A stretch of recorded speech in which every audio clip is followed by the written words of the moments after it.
Renato, quais são os três principais planos de interpretação e como eles se inserem no plano de interpretação tributária nacional? A questão da interpretação pode ser dividida em três planos básicos e que são intercambiados.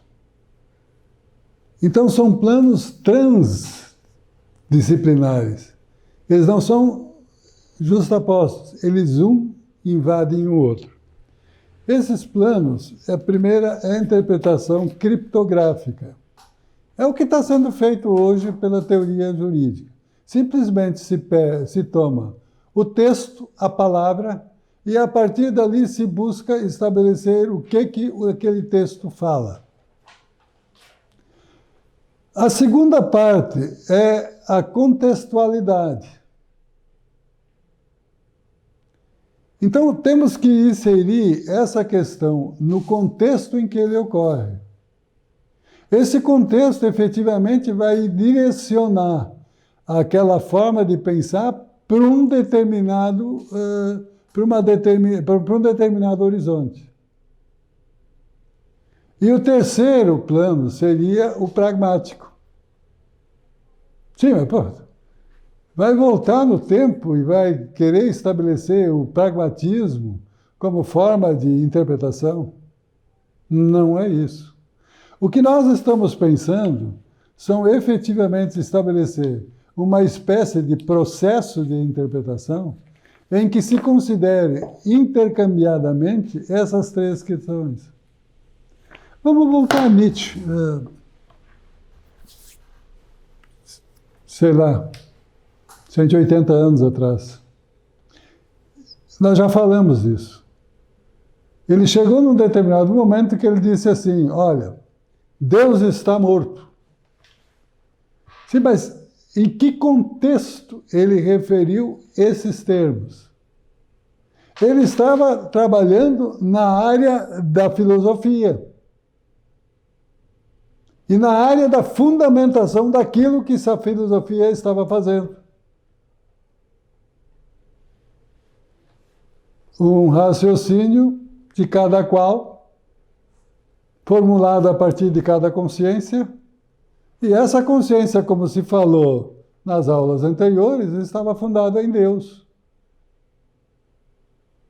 É Deus que ilumina a minha alma, e Kant é o sujeito transcendental que ilumina a minha forma de falar. Então, nesse ponto, o que Nietzsche queria dizer é o seguinte: Deus não está mais presente no momento em que se estabelece uma epistemologia que estabelece a verdade cientificamente. Então, ele trabalhou no contexto. E logo depois a gente tem que ver pragmaticamente o que ele disse. Ele diz assim, não se pode mais fundamentar a ciência em cima de um pressuposto de um Deus que está orientando aquilo que os doutos dizem. É isso que ele disse. Mas, são quase 200 anos. Ele fez, literalmente ele disse uma frase dentro de um contexto de significação e quis dizer alguma coisa pragmaticamente. Então, a interpretação é bem mais ampla do que ler um texto e dizer o que as palavras dizem. É essa a ideia. Então, a pragmática que estabelece a intencionalidade do texto constitucional é objetiva e concreta. Mas qual é o contexto que eu devo estabelecer quando eu examino uma incidência tributária? O contexto é a Constituição inteira. Ela estabelece os limites de todas as categorias jurídicas que nós temos. Ah, não, mas eu tenho o direito tributário puro. Não. Mas o direito administrativo, o direito penal, a matemática, a linguagem, isso tudo não está dentro do mesmo contexto de interpretação? Se eu não considerar isso, simplificar, não tenho contexto, como é que eu posso estabelecer aquilo que a Constituição quis dizer? No momento que eu garanto a sobrevivência de cada pessoa, eu estou estabelecendo um limite de tributação. Porque aquela sobrevivência, aquela forma de ganhar recursos para sobreviver com a família, ela é constitucionalmente prevista. Mas não está lá nas regras do direito tributário. Ah, mas então não precisa aplicar. Como não? Nós estamos num contexto constitucional que rege toda a aplicação de todas as regras jurídicas que devem ser observadas e que limita cada uma das incidências jurídicas dentro desse sistema constitucional como um todo. Não, mas a Constituição estabelece alguma coisa genericamente? Não. No momento que ela está posta para assegurar as garantias individuais de cada contribuinte, ela começa em cada contribuinte. E a Constituição, quando estabelece regras, ela estabelece a defesa de cada pessoa. Não, mas ela estabelece os direitos individuais genericamente compreendidos. Não. Ela estabelece os direitos individuais de cada contribuinte que devem ser observados na hora da decisão. Bom, mas isso é a pragmática. Então, tem uma regra jurídica. Põe ela no contexto geral do sistema constitucional. E aí eu não estou falando do sistema constitucional tributário. Eu estou falando do sistema constitucional como um todo, dentro do qual existe um sistema ou um subsistema de direito tributário, que recebe limitações de todo o sistema. Agora, isso é transdisciplinar? Claro que é. Claro que é. Então, eu posso fazer a interpretação constitucional tributária sem adotar a transdisciplinaridade como forma de interpretação e inserir isso dentro da minha forma de pensar? Eu posso simplesmente sair de um quadrado lógico que eu tiro de um texto e examino, olha, aqui a regra é essa.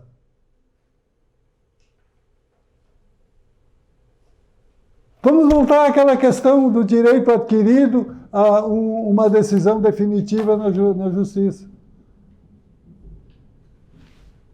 Ato jurídico perfeito e coisa julgada.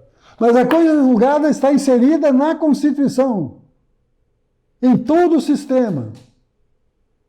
E aí eu tenho alguém que recebeu um direito de não pagar tributo num determinado momento, e aquele direito foi assegurado até o momento que o Supremo Tribunal disse: essa questão não é inconstitucional, ela é constitucional, pode tributar. Naquele momento contextual, alterou-se a Constituição para dizer que aquela regra que foi admitida como inconstitucional passa a ser constitucional. Então, se eu não tenho planos e contextos, como é que eu vou estabelecer o rito processual, o rito de organização da Constituição num sistema como um todo? Muda o contexto, muda a pragmática. Por quê? Se alguém, depois que o Supremo disse que não pode, que pode tributar, cai aquele direito de quem tinha uma ordem de inconstitucionalidade da lei. A partir do momento em que o Supremo disse é constitucional.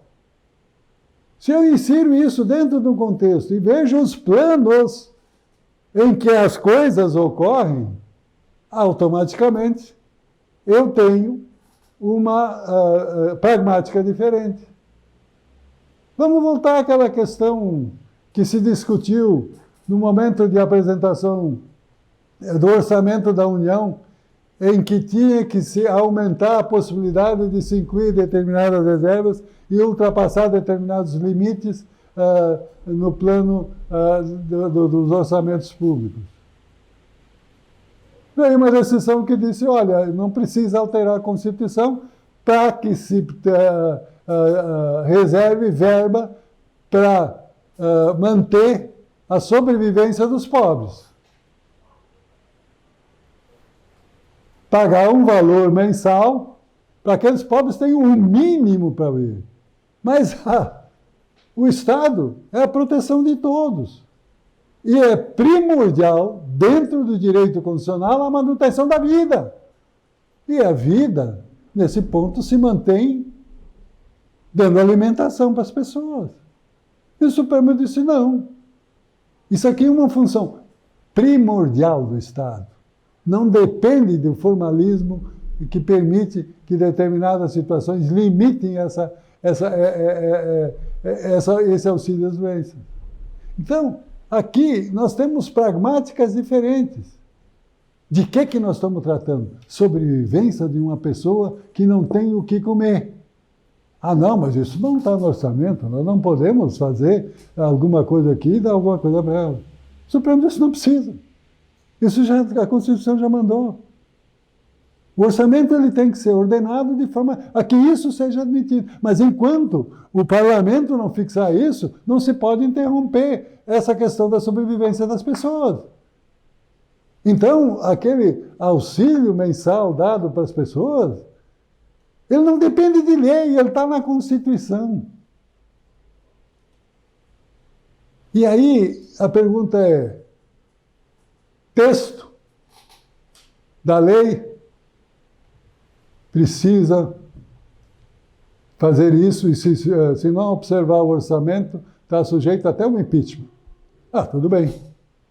Mas se o Estado gastou para dar comida para aqueles que estavam quase morrendo de fome, ah, não, mas isso não pode, não está no orçamento. Este formalismo está superado pela própria pragmática constitucional do Estado de Direito democrático, que tem como visão prioritária defender as pessoas e mantê-las dentro de uma situação de humanidade. Nós não podemos simplesmente nos prender àqueles formalismos quando interpretamos a Constituição. A Constituição foi feita para aplicação individual e não coletiva. E as individualidades protegidas é que vão proteger a coletividade. Por isso, esses três elementos, criptográfico, linguagem, contextual, Constituição como um todo, pragmática, o que diz esta Constituição? Essa Constituição não é contexto, é ecotexto que limita todos os contextos de incidência tributária. Essencialmente aqueles que dizem respeito a direitos e garantias individuais. A mim me parece que esta forma de pensar vai causar arrepios em todas as cátedras do país. Porque nós superamos o formalismo que impõe um determinado vetor de poder.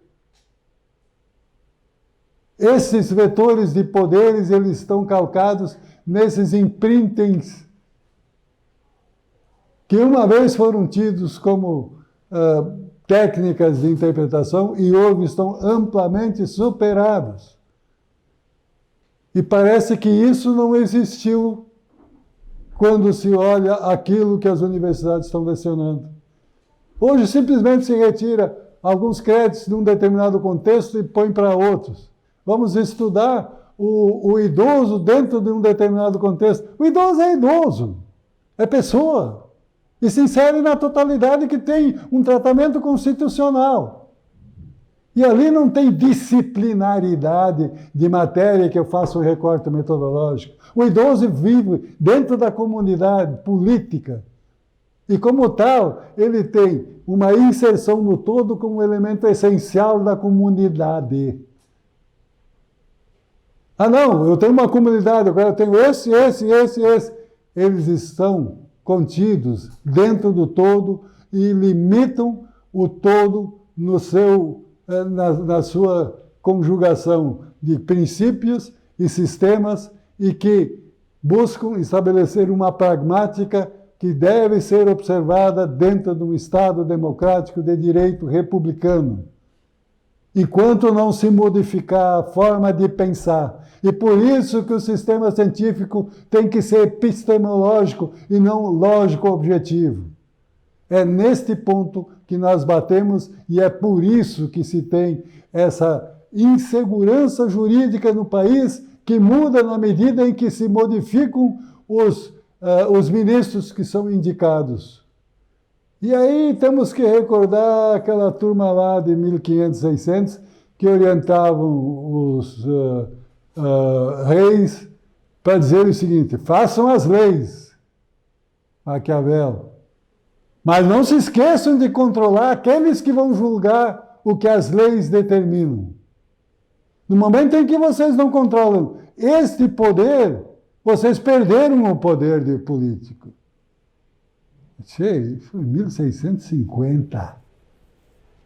Será que a gente não consegue evoluir e verificar o que nós temos hoje é um controle da geral da nação por via de um imprinting posto como um todo e orientado dentro daquela situação de dizer, bom, hoje eu tenho um discurso, amanhã eu posso ter outro.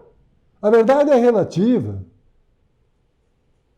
Será que nós vamos continuar fazendo esses discursos, tangendo a nação como se tange uma boiada? E aí a gente compreende o artista que disse: da boiada eu já fui boi, boiadeiro eu já fui rei. Em que plano está toda a nação brasileira, tangido com que reis?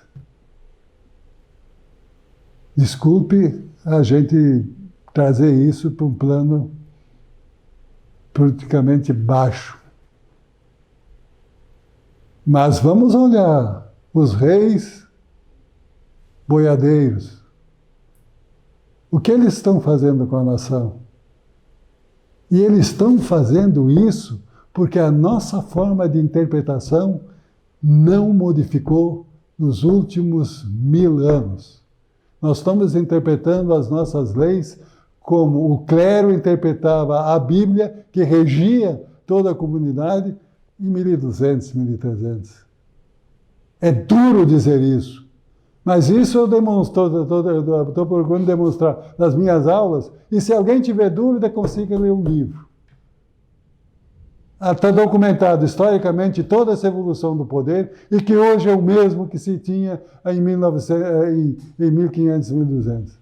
Porque a matriz que orienta a forma de pensar é a mesma.